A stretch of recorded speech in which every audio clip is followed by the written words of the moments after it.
our mothers have set amazing benchmark. The moment you say mothers, Yeah. they're giving a sound ambience of babies crying. Oh, okay.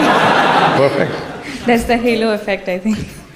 Yeah. So they've set quite a big benchmark of being an ideal wife. However, I, or girls of my generation, feel that we cannot be as good as wife as my mother has been, or our mothers have been. So should I feel that I am falling short of in my personal life, or should I feel that I'm not giving enough justice to my marriage once I'm married? How should I feel about this?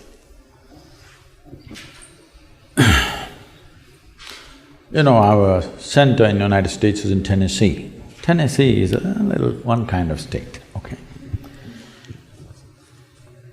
Mary Makowski, that's not Romanian, right?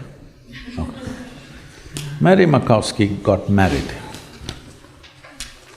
And after their honeymoon, they came home and she threatened him that she's going to make a dinner all by herself. I'm sorry, she said she'll make dinner for the new husband.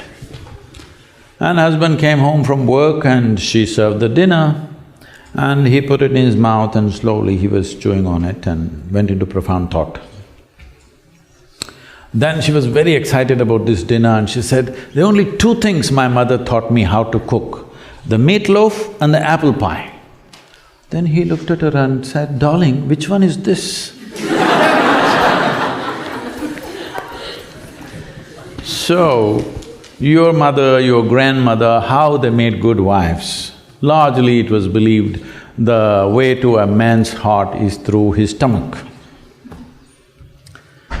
Today your husband will call Uber Eats and whatever, Quick Picks and this and that and Swiggies and whatever, all right? So, you can't make a good wife based on how your grandmother became a good wife. You can't become a good wife based on how your mother became a good wife. Situations have changed, expectations have changed. It's not in the stomach anymore. For some it's gone up into the head, for some it's gone further south. Yes?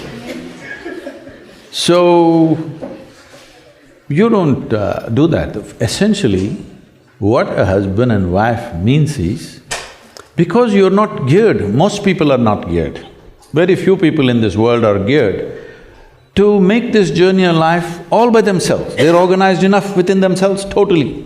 They never feel anything missing in their life because they've made themselves like that. But most people need somebody else to lean on. Either emotionally, psychologically, there are needs in a human being, physical needs, psychological needs, emotional needs, maybe social needs, economic needs, variety of needs.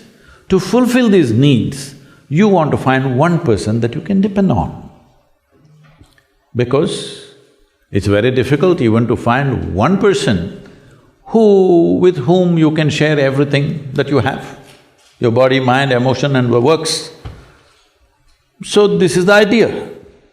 Formalizing it is so that every time you get some little friction, you don't fall apart, so little tying up so that things don't fall apart very easily, all right? Nothing else. The biggest mistake humanity made was, they started saying marriages are made in heaven, that's why it's such a mess. No, it's done here. If you see, marriages are made between us, and we took responsibility for who we are, we could have made it work, but the damn thing is made in heaven. Not suitable here, it's because it's alien stuff. Everything is a mess because you think it's made elsewhere by somebody else. If you understand it's made by you for your well-being, to fulfill your needs and your purposes so that you can go through this journey of life with least amount of trouble and friction, then you would handle it more responsibly, isn't it? And according to contemporary needs, not how your grandmother did her marriage. You can't do it that way because expectations and situations have completely altered themselves. So, if you hold somebody who is your friend and who is your need, you must understand. You are in this relationship because you need. Maybe the other person also needs, but that's from their side. As far as you are concerned, you made this relationship because you need it badly, isn't it? If you understand and you're always grateful for this, that somebody is fulfilling all your need, you would handle it well. You wouldn't make a misery out of it. But now you think somebody else needs you, then you will make a mess out of it. You understand, you need it. Well, the other person also needs to understand he needs it. Now there is a cohesion. If you think, oh, you need me, so I'm going to exploit you. No, this is not about you squeezing happiness out of somebody or they squeezing happiness out of you. If two happy people meet, then there can be something wonderful happening between them.